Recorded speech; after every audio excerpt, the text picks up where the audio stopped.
आज हम जब मेन डायगोनल एलिमेंट दिए रहेंगे या सप्लीमेंट्री डायगोनल एलिमेंट दिए रहेंगे तो उस तरीके के डिटरमिनेंट्स हम किस तरीके से फाइंड आउट करेंगे। वैसे हम बनाएंगे स्टेप वाइज तो काफ़ी लेंथी होगा, लेकिन ऑब्जेक्टिव में ये सवाल पूछे जब भी हम बोर्ड के एग्ज़ाम दे रहे हैं या फिर कोई भी एग्ज़ाम दे रहे हैं तो जनरली ऑब्जेक्टिव ही सवाल पूछे जाते हैं, तो उसमें तो काफ़ी टाइम निकल जाएगा, है ना। तो इस तरीके के सवाल में जब भी आपका दिया रहे कि मेन डायगोनल में XYZ हो और XYZ में कहीं पर भी ज़ीरो ना हो, है ना, तो इसका जो डिटर्मिनेंट वैल्यू होगा तो डायरेक्टली डिटर्मिनेंट वैल्यू लिख दीजिएगा तीनों को मल्टीप्लाई करके XYZ। याद रखना है कि इस मेन डायगोनल में जो भी एलिमेंट दिया हो इसमें कोई भी ज़ीरो नहीं हो, बाकी सभी ज़ीरो हो, तो यहाँ पर जितने भी एलिमेंट होते हैं सब आप क्या हो जाएगा, तीनों को मल्टीप्लाई कर देंगे।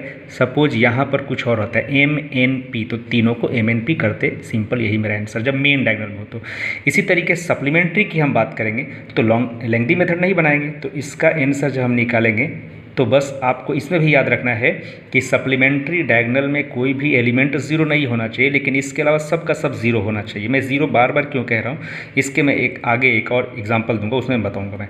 यहाँ पर XYZ है, रेस्ट एलिमेंट सबका सब ज़ीरो है, तब इसका आंसर -XYZ होगा। देख लो कितना आसान है ना, ऑब्जेक्टिव के लिए सफिशियंट है। इस तरीके से सवाल आप देखो और आंसर लगा दो। यहाँ पर XYZ इस तरीके से रहे तो -XYZ। अब तीसरा मैं सवाल कह रहा हूँ जो मैं बार बार आपसे कह रहा था कि ज़ीरो नहीं होना चाहिए। सपोज़ हमने कह दिया कि A जो है आपका इस तरीके से, यहाँ पर X लिख दो 0 0, यहाँ पर लिख दिया गया 0, यहाँ पर भी 0 डाल दो 0 0 0, मान लो Z है ना।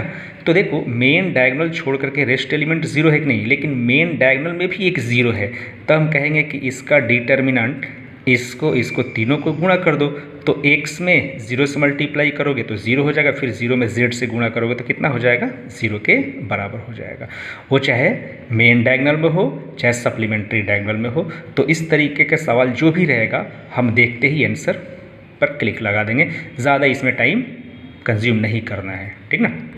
अब नेक्स्ट क्वेश्चन पे आते हैं, सिमेट्रिक और स्क्यू सिमेट्रिक का कंसेप्ट पे। तो यहाँ पर हम क्या करेंगे, स्क्यू सिमेट्रिक का कंसेप्ट आपको क्लियर पता होगा, है ना।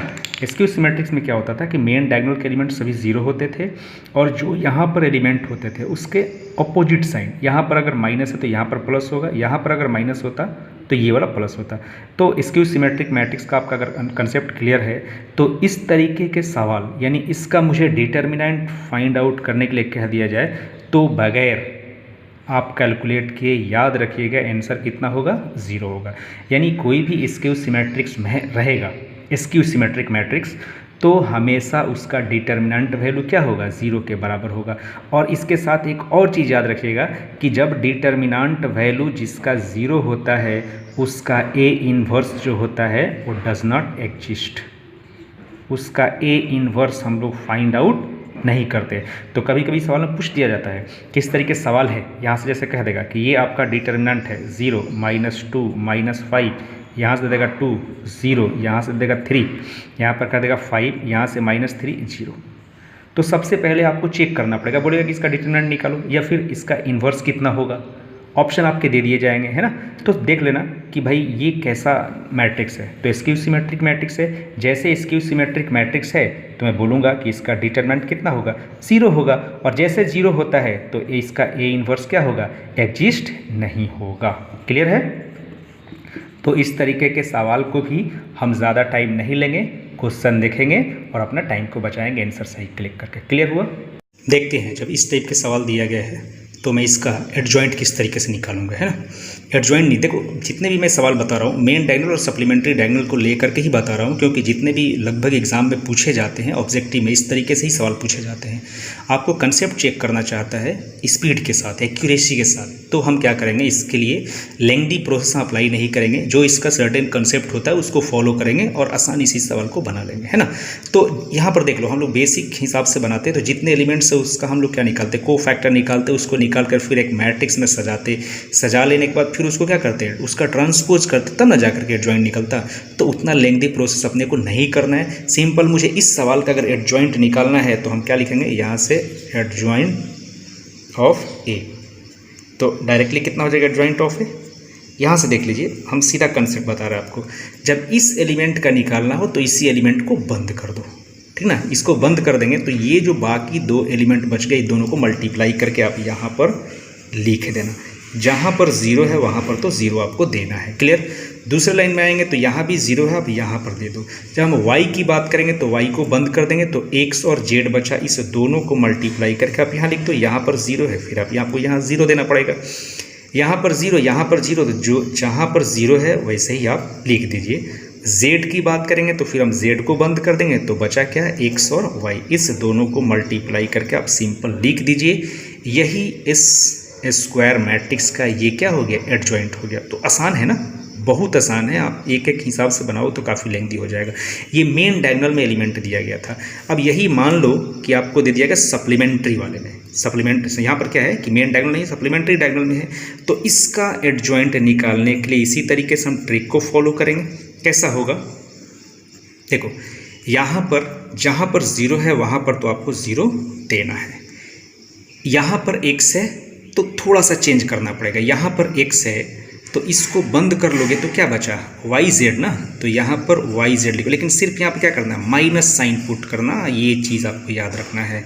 इसी तरीके से यहाँ पर ज़ीरो, अब वाई को बंद कर दो तो एक्स जेड को मल्टीप्लाई कर दो। हमने मल्टीप्लाई कर दिया, माइनस साइन चिन्ह देना ना भूलेंगे, ये चाहिए। यहाँ जेड है तो जेड को बंद कर दो, क्या हो जाएगा, माइनस एक्स वाई, और ये ज़ीरो ज़ीरो। इसमें थोड़ा सा फ़र्क क्या पड़ता है, इसको एक बार ट्रांसपोज कर दीजिए। क्या कर दीजिए, ट्रांसपोज कर दीजिए, और ट्रांसपोज करने के बाद फाइनल आंसर होता है। तो हम ये क्या लिख देंगे, zero zero minus y z, है ना। यहाँ पर ज़ीरो, ये माइनस एक्स जेड, और ये क्या हो जाएगा, ज़ीरो, यहाँ minus x y zero zero.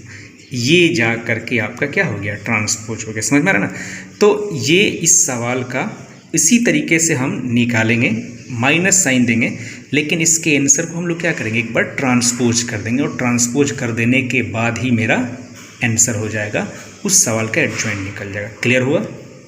अब देखो इस टाइप का क्वेश्चन वही है, इन्वर्स इसका निकालना है। तो इन्वर्स निकालेंगे तो फिर आपका लेंथी प्रोसेस होगा ना। हम क्या करते हैं, इन्वर्स निकालने के लिए आपको क्या करना पड़ेगा, जैसे इन्वर्स निकालते हो तो लिखते हो 1 determinant of A into adjoint of A. तो कितना लेंथी प्रोसेस है। एडजॉइंट निकालने के लिए कोफैक्टर निकालना पड़ेगा, फिर उसको सजा करके ट्रांसपोज करना पड़ेगा, डिटर्मिनेंट निकालना पड़ेगा, फिर डिवाइड करना पड़ेगा। एक लेंथी प्रोसेस है। उस लेंथी प्रोसेस के हिसाब से जाएंगे तो कितना मेरा टाइम कंजप्शन होगा, हम पीछे रह जाएंगे। इससे अच्छा है कि हम इससे रिगार्डिंग जो भी ट्रिक होता है उस ट्रिक को फॉलो करेंगे और आंसर दे देंगे, है ना। तो जब भी यहाँ पर मेन डायगोनल में एलिमेंट्स हो तो हम इसका इन्वर्स निकालने के लिए डायरेक्टली कंसेप्ट यूज़ कर लेंगे। क्या कर देंगे, यहाँ पर ऐसा लिख देंगे।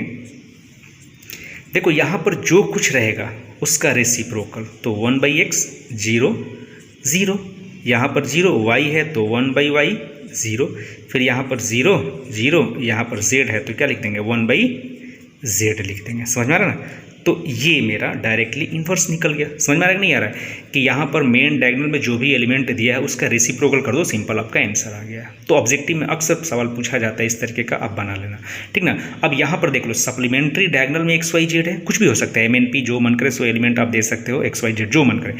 तो यहाँ पर देख लीजिए, ए जो है एक्स वाई जेड है, यहाँ पर एलिमेंट मौजूद है, ठीक ना। ठीक, हम इसी तरीके से इसका भी निकालेंगे। जब इसका निकालेंगे तो इसका इन्वर्स किस तरीके से निकलेगा, ये वही हो जाएगा। यहाँ से आप सिंपल क्या करना, ये y एज इट इज़ वहीं पर रखना, यही कंसेप्ट फॉलो। ये x जो है z की जगह पर आ जाएगा और z वाला x की जगह पर आ जाएगा। क्लियर ना। और कुछ भी चेंज नहीं, देख लेते हैं। ये ज़ीरो ज़ीरो, x है तो यहाँ पर हम लिख देंगे 1/z। क्लियर हो गया। यहाँ पर ज़ीरो, इसमें 1/y ज़ीरो, यहाँ पर z है तो ये हम कर देंगे 1/x ज़ीरो ज़ीरो। ये मेरा आंसर फाइनल हो गया। समझ में आ रहा है। यहाँ पर एक्स वाई जेड है, सेम वही कंसेप्ट फॉलो किए। यहाँ पर क्या होता है कि x वाला z के पास, z वाला x के पास, एक दूसरे का रेसिप्रोकल होकर के, और इस तरीके से आपका आंसर बन जाता है। तो इसमें बहुत आपका टाइम बचेगा। इस तरीके सवाल जब भी दिए जाएंगे तो क्वेश्चन देखते ही आप फट से आंसर दे दीजिए और आगे बढ़िए, है ना।